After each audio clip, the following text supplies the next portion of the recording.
Salut les amis, il est l'heure de travailler la PPG. Vous avez souvent entendu cet acronyme qui signifie préparation physique générale. Et lorsqu'on parle de ça en général, eh bien on parle de tout sauf du vélo. Et pourtant, dans cette vidéo, je vais vous donner 5 exercices à réaliser pour votre prépa physique générale sur le vélo. Souvent à la place de PPG, on utilise un terme de plus en plus à la mode, la réathlétisation chez les sportifs de haut niveau après une blessure ou après une coupure. Et c'est bien de cela qu'on parle. En hiver, on a tendance à couper et donc il faut se réathlétiser.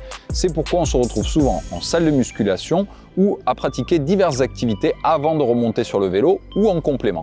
Et bien aujourd'hui, on va voir comment réaliser quelques exercices sur le vélo qui vont vous permettre de récupérer de la masse musculaire ou bien de reprendre votre coup de pédale tout en travaillant votre endurance également sur le vélo. Ce sera la base solide de toute votre préparation et donc des performances que vous pourrez réaliser durant toute l'année. Mon premier exercice, c'est un exercice de force. Il va venir simuler ce que vous pouvez faire, par exemple à la presse en salle de musculation. Et bien tout simplement, il va falloir trouver de préférence une côte, forcer sur les jambes à une cadence très faible de 50 à 60 tours par minute, évidemment avec un développement adapté. Le plus vous forcez, le plus c'est efficace. Et ce, des séries de 3 minutes avec 1 minute derrière en vélocité. Donc vélocité au-delà de 90 tours minute, force en deçà de 60 et préférablement aux alentours de 50 tours minute. À noter que cet exercice peut également être réalisé sur une seule jambe, que ce soit sur la route ou sur home trainer. C'est particulièrement intéressant pour les convalescents parmi vous, tout comme Loïc qui a perdu énormément de masse musculaire d'un côté plus que de l'autre suite à sa fracture du pied. Vous pouvez donc réaliser ce même travail de force de façon à remuscler votre muscle concerné, donc la jambe concernée, pour rééquilibrer les forces. Et dans ce cas-là, c'est particulièrement intéressant d'utiliser un capteur de puissance dans les pédales, comme c'est le cas chez nous, qui vous permet de mesurer la différence de puissance que vous pouvez exprimer dans les deux jambes.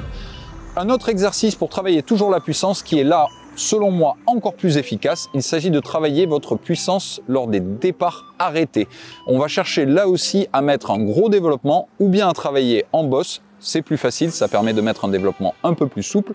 Là aussi, le but est de travailler l'explosivité sur 3 à 7 secondes en fonction de ce que vous êtes capable de maintenir en départ arrêté avec une cadence, encore une fois, faible, donc aux alentours de 50 tours minute, pas plus. Là, on va même chercher à partir en dessous, forcément, puisque c'est du départ arrêté, et à vraiment essayer de maintenir une cadence faible. Donc, il va falloir chercher le bras qui est le plus adapté pour que ce soit difficile pendant 3 à 7 secondes.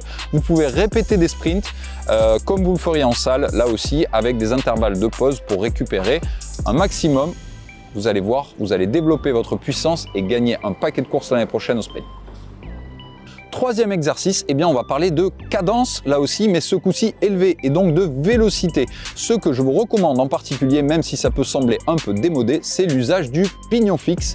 Et oui, si vous avez l'opportunité de rouler sur un vélodrome en hiver, rien de mieux pour retrouver ce qu'on appelle le fameux coup de pédale. Et c'est bien d'alterner des travails de force et de vélocité pour ne pas perdre la vélocité tout au long de l'hiver, tout en travaillant votre puissance.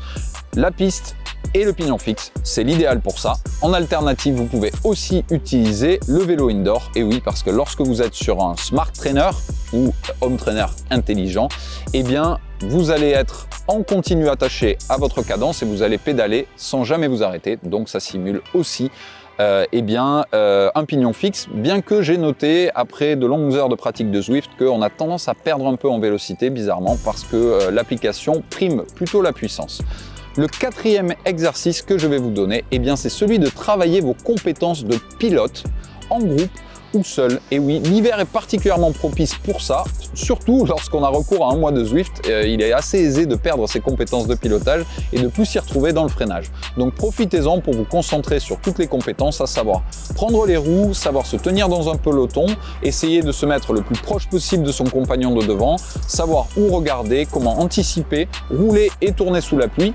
Bien gérer son freinage sur sol sec comme sol mouillé, c'est autant de compétences qui vont vous servir en hiver comme en été, mais surtout durant toute votre saison. Enfin, mon dernier exercice, rien ne peut remplacer le vélo pour le faire. Il s'agit de rouler et méditer sur de longues heures de selle. Et oui, tout le travail d'endurance et les longues heures de selle que vous allez faire en hiver sont irremplaçables. Travailler dans la fameuse zone 2, c'est-à-dire pédaler plus lentement pour rouler plus vite, eh bien oui, c'est important et c'est à cette période qu'il faut le réaliser. Alors prenez votre mal en patience, portez comme moi un kawaii, on ne sait jamais. Et puis, il n'y a plus qu'à rouler. Donc maintenant, j'espère que vous allez rester motivés et passer un bel hiver. Et il n'y a plus qu'à rouler, hein, comme je vous l'ai dit. Donc on se retrouve bientôt pour de nouvelles vidéos de JCN en français. Et moi, j'y vais!